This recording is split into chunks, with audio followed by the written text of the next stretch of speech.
All right, ladies and gentlemen, we are back with our fall interview series where we are talking to a variety of children's picture book authors and illustrators. And today we have Laura Lee with us. My name is Maria Dismondy. I am the CEO and founder of Cardinal Rule Press. I've got the sign behind us. And today, November 1st, is actually a special day. I know this is a really unique time of year for Laura as well with a book. But for our company, we are open to submissions for our 2020 publication year. So if you're interested in writing or publishing a children's picture book, you can go ahead and check out our guidelines. So welcome, Laura. Hi, nice to be here. Thank you for having me. Yeah, Laura is tuning in all the way from California. I'm in the Detroit area over here in Michigan. And we're going to just jump right in, Laura, because you have a really great story to share. Your biography reminds me a lot about who I am as an adventurous kind of person. It sounds like you're an outdoor kind of person. So let's jump in, going a little ways back. What were you like as a child in the sense of reading and writing? Interesting question. So I was very outdoorsy as a child. And I'd say that I would literally come home from elementary school, which was a short walk from our house. I'd open up the door, I'd throw my backpack in and spend the rest of the day outside, actually in the forest, and like with friends in the neighborhood. So I wasn't an avid reader as a child until a little bit older, probably more like later elementary school and high school, towards high school. I actually really, really loved writing and reading. And so, yeah, I would really, I went to a couple like summer camps for writing, and just actually ended up really loving how, trying to articulate like what I saw in the world through observations, through words. So very cool. And are you still a reader as an adult? I am when I get a chance to read. It's kind of busy. I have a 4-year-old, so I feel like I have a lot of books on my nightstand that I try to read a little bit here and there, but I'm getting better at it as the years go by. Very good. And I bet, do you still have that adventure in your soul and that exploration? Like, do you and your 4-year-old spend time outside?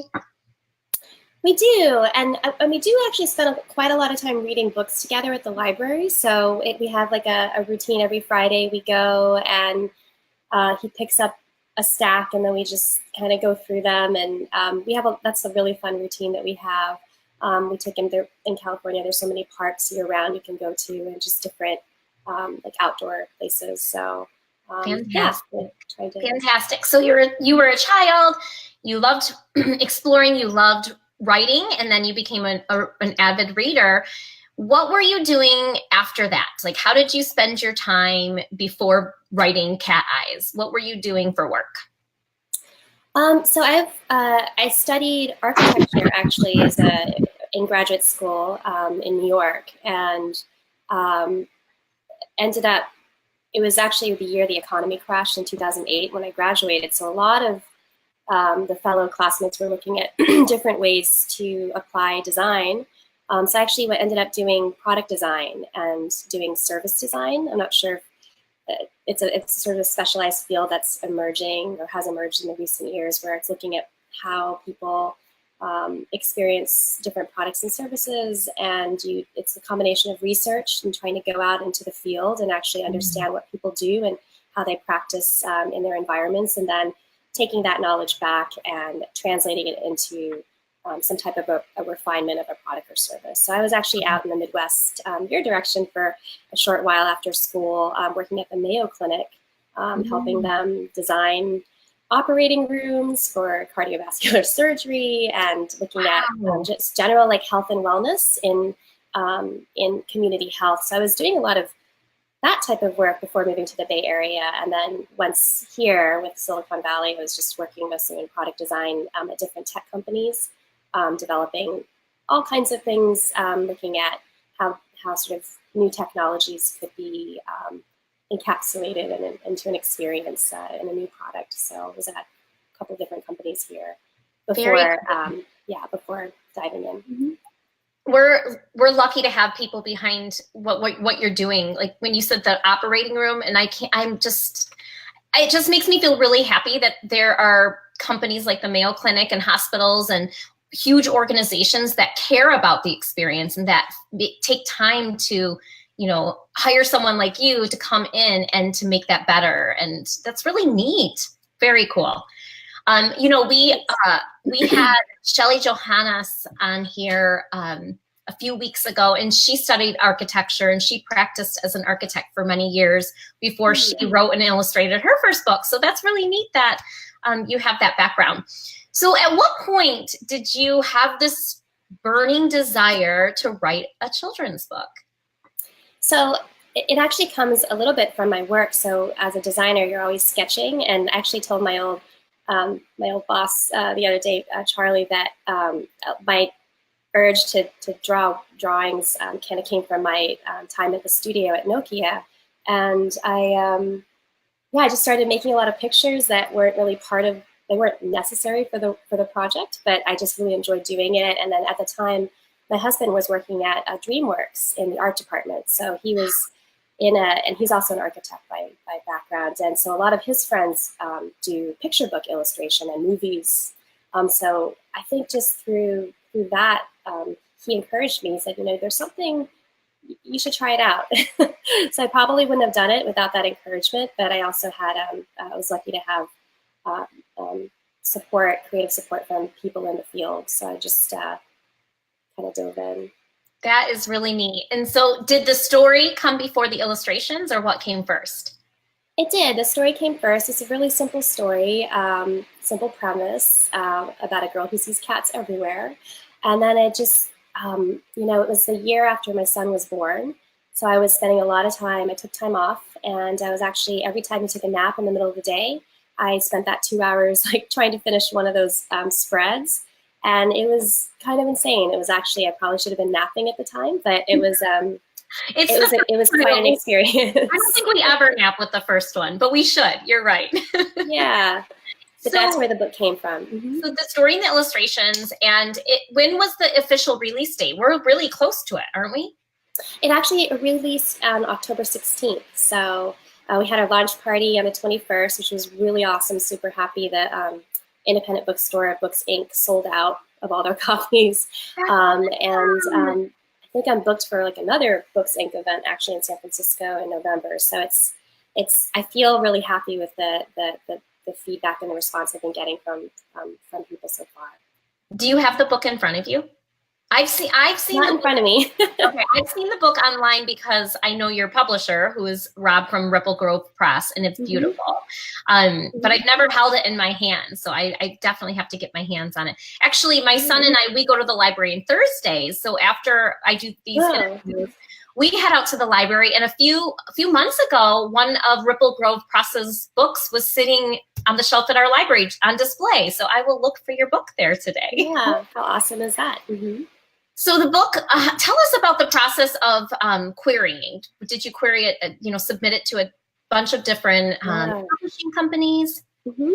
So I went to a conference in New York at SCBWI, and I was kind of learned through the grapevine that you actually have to go through agents first. That's like the etiquette. You pitch to agents, and then if you don't hear back, then you can go directly to publishers. So I went through this really kind of laborious process. I think I pitched. I actually, part of my intro to my book launch, I gave a little intro of the story of what it took to get published, and I actually counted. I pitched to 188 people total. So it was over about 100 or so, around 90 or so agents. Heard back from almost half, but obviously some were poor. They gave me some constructive feedback actually, and so I took that as an impetus to revise. Good. And I sent it out to publishers, and then pretty much I was really. I kind of didn't. It's a bit of a chicken and egg thing because I know that it's hard to get an agent if you don't have a book, if you're not published.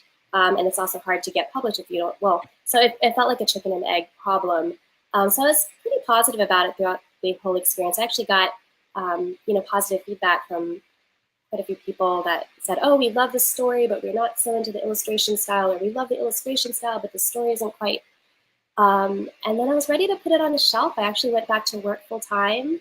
Oh, And then like 2 weeks after I went back to work, Rob called and he said, "Are you interested? Is it still available?" And I said, "Well, of course it is." Of course it is. And I was just super happy to be able to work together with him at Ripple Grove and Amanda, and just to get a chance to bring it to the world. So it was, what an amazing story. And like these words are, and actually someone I know, Jackie, is tuning in right now. I know she's a writer too. So you're inspiring so many people, and the word that comes to mind as you told your story is determination and perseverance. 188 people you pitched, and that's common for those of you listening. Someone we spoke to, Tammy Charles, gave her number, and it was high up there as well. I mean, it's not something that happens overnight. And what was the length of that process? It was about 2 years, actually. Okay. From the beginning of the book, I pitched it towards the end of the first year. So I had it kind of finished within a year, and then a whole year of pitching, essentially. And you know, I was prepared for that, actually, that I had talked to friends who had been in the industry and said, just don't get discouraged because it can take a really long time. And then, you know, I was at that conference in New York when Mike Curato, who's an author illustrator, said it took him like 7 years or something to actually get an audience, and now his books are, you know, prolific. Marla Frazzi came to SF and was talking about a manuscript that came in, and they were kind of laughing about this manuscript as the worst one in the world, never got published. And then one day they thought, like 7 years later, it was on the shelf. They said, actually, there's something to this. So it can happen. It just, it's like this, the timeline is really, really different than maybe anything I've ever experienced. So excellent. And it wasn't that long. Yeah. And how active were or are you in SCBWI, which stands for the Society of Children's Book Writers and Illustrators? Because I asked several people who we've interviewed here on the series have talked about being members, and I actually was a member and am a member. I get a lot of support there. So were you very active?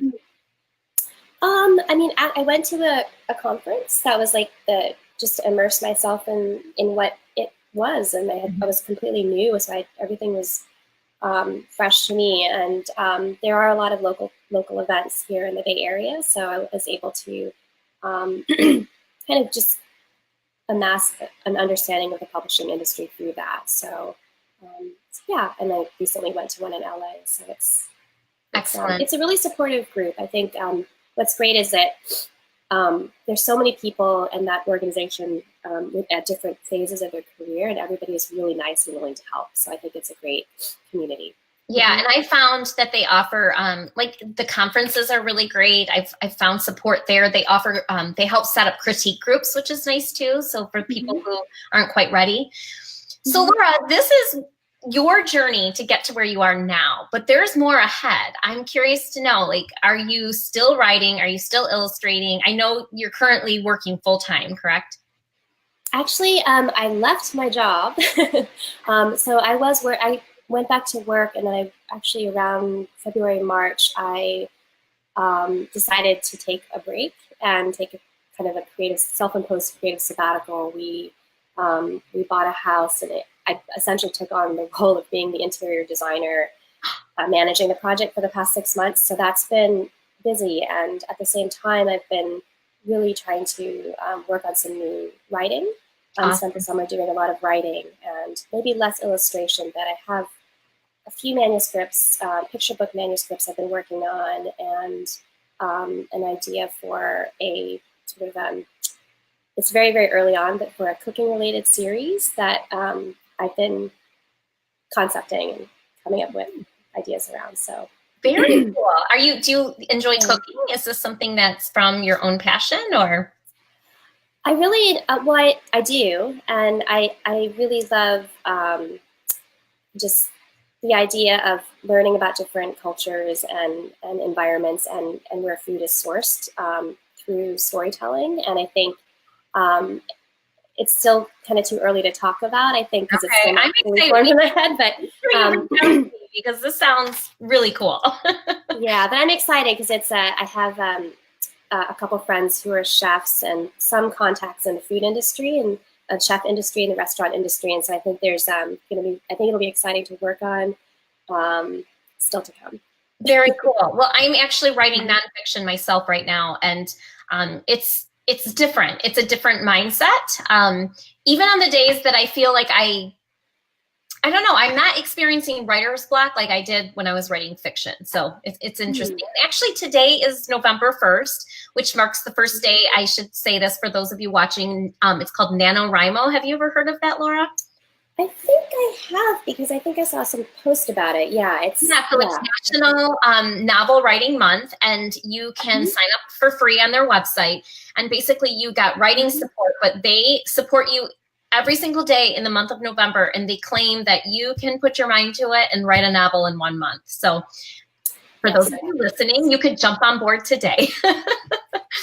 You can write a novel in a month, or you can write a novel in 10 years. So there's a whole, I think there's something to it though. I mean, I think not being so precious about your work and actually being okay and about people chopping it up, because actually hard critique is good critique, actually, in my opinion. And as a designer, I think I learned, I got a pretty hard shell, especially in architecture. The reviews are brutal.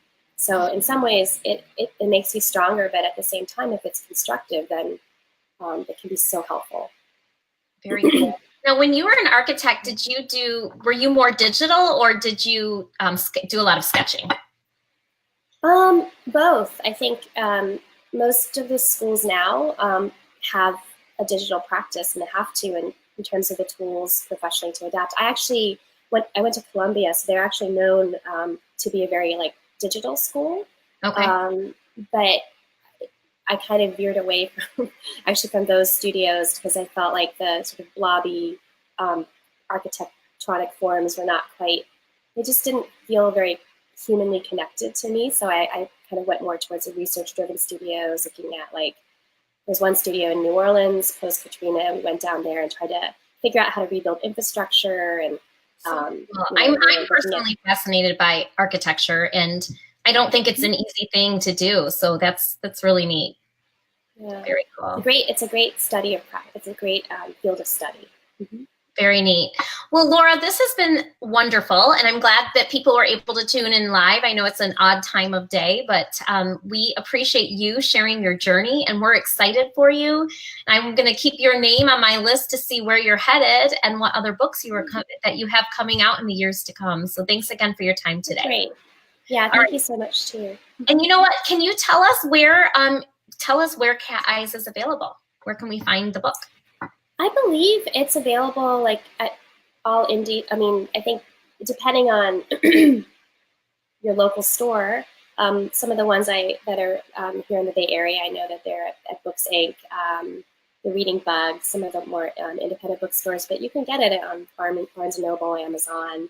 Fantastic. I try to encourage people to get it actually at a store if possible. I know. Support the stores are far and between here in Michigan. They really are. Our indie bookstores, there's probably 5 within a 100-mile radius. It's really sad. So, all right. So check out your local bookstores, and if you can't find the book there, I will put a link to purchasing it online. Yeah, that sounds good. Excellent. Thank you, everybody. Thank you so much. Good luck, and thank you for sharing again. Thank you. Bye. Bye-bye.